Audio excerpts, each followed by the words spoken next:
Gray Skies, A War of the Worlds story. Hold on, is that public domain? Oh, it is.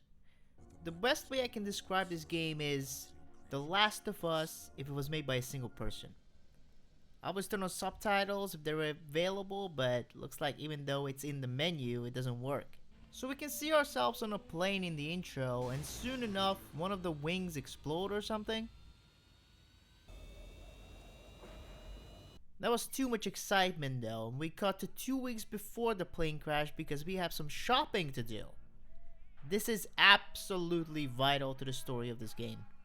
We need to get milk, cereal, and toilet roll. It really makes you feel like Postal 2. While searching around for the items, I find this funny note. Yes, the COVID is going on, also aliens are invading us, but on top of it, we're about to experience what it feels like to be on board a nosediving plane. This level is just when you're listening to music on your headphones and imagining yourself walking all epic surrounded by a burning landscape. And you walk around for like a solid 2 minutes before you pick up this health kit and get teleported to the next level. Now I'm on a farm and I'm told I have a focus mechanic. Just like that Horny Cat Studios game. Ooh, a pig! Tutorial text urges me to focus on the pig. And I know exactly where I need to focus. First 8 tenths. Harper can be upgraded? Who the hell is Harper? Truly is The Last of Us because I'm seeing nobody. I do find a cellar key. Also I have a flashlight. Is this gonna be a scary game? And yes, the game calls it a torch. I like how I enter the cellar and apparently we immediately know that the car keys are in there. Where do you leave your car keys? Write it down in the comments. I do think there's a nice foundation here on a technical level. Like I wish I could make games like this. The developer has the ideas, now they just need to be executed better. To upgrade Harper, we have to collect these plants that the game calls Red Weed Extract. I am pretty sure in this farm level you have to get all of them, otherwise you won't be able to unlock the crafting recipe or whatever you want to call it. So we get the water jar upgrade. Apparently we haven't figured out before how to put water into a jar. And I know exactly where we need to use it. We fry the generator here to be able to get the valve. We need the valve for this door here that unlocks the car. Do we get the drive? Oh my god, we do! It's great. It's another imagined music video part though. Eventually it breaks down and we have to continue on foot. A gas station is close by, so of course we're gonna go in. It's just as dead as the rest of the... Oh no, wait! The game is warning me about enemies. That's not really specific. He's some kind of zombie-like thing. Anyway, I drop a car on him. Fun times. Collect the Sting solenoid? What the hell is that? Solenoid is a type of electromagnet formed by a helical virus. What do I need this for? For the car?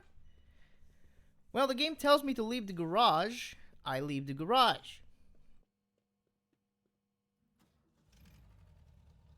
Hello? Did I black out? What's happening? Oh, there we go. And all of a sudden, I'm in a city. I do appreciate how it skips the tedious driving section. So we're running around, not afraid of a thing, looting everything that we can, till we get to this part. Ah, it's a stealth section. Just like open world games, I don't think we're quite there yet when it comes to taking full advantage of the genre. I run whenever I can because I doubt that these guys can catch up. And, another human being? And he talks? Whatever's behind this takes no prisoners. What's happening? That is the question. But the answer? I don't have it. He leads us through this cave. Again, it looks great, but the game doesn't have the story nor the characters to really justify this part.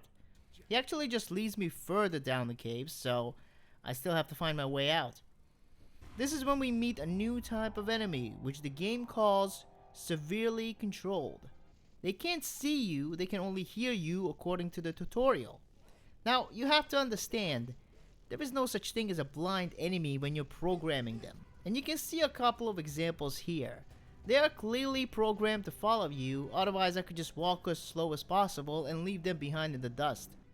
Actually, the opposite is true as well. Just run away from them. Most of the time, they won't be able to catch up with you. But be careful. You do have to find keys, activate generators and stuff. Do them first before you alert the whole crew. Having found my way outside, things are not looking better. Still surrounded by enemies. I don't even care. Activate generators, run away. It's exactly like the previous levels. Oh, sorry. Sometimes I have to push crates too. Finally, the machine himself shows up. This is the only thing that is from the War of the Worlds story, by the way. You run away from him once, and then you have to do it again. In a Crash Bandicoot style, if you're old enough. If not, it just means that you have to run towards the camera. The idea is that you hide behind rocks and boulders and walls and whatever you can find. Yeah, that's the idea. But it works so randomly. Sometimes it works, sometimes it doesn't. All the loading screens tease the machine, and when finally you reach it, it's a mess. It's very similar to the driving level in Alone in the Dark 2008. I just said that to promote my own video. Go check it out. Meanwhile, with each game over, it gives me useful tips like watch out for Harper's health. You should watch out for your health, guy who made this. Like seriously, make sure to stay hydrated. If you make it through by some miracle, you're rightfully awarded with an achievement.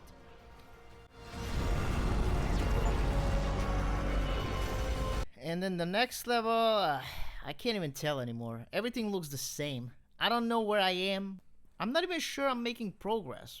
Where am I going anyway? Hell? I just run around until I get to my objective. Like I entertained the maker, but now it all blends together. You gotta give me a bite of that carrot, you know?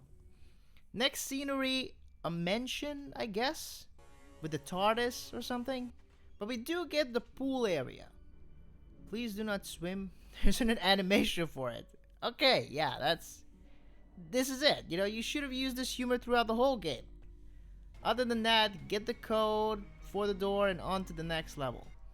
Sewers. Already ran out of ideas?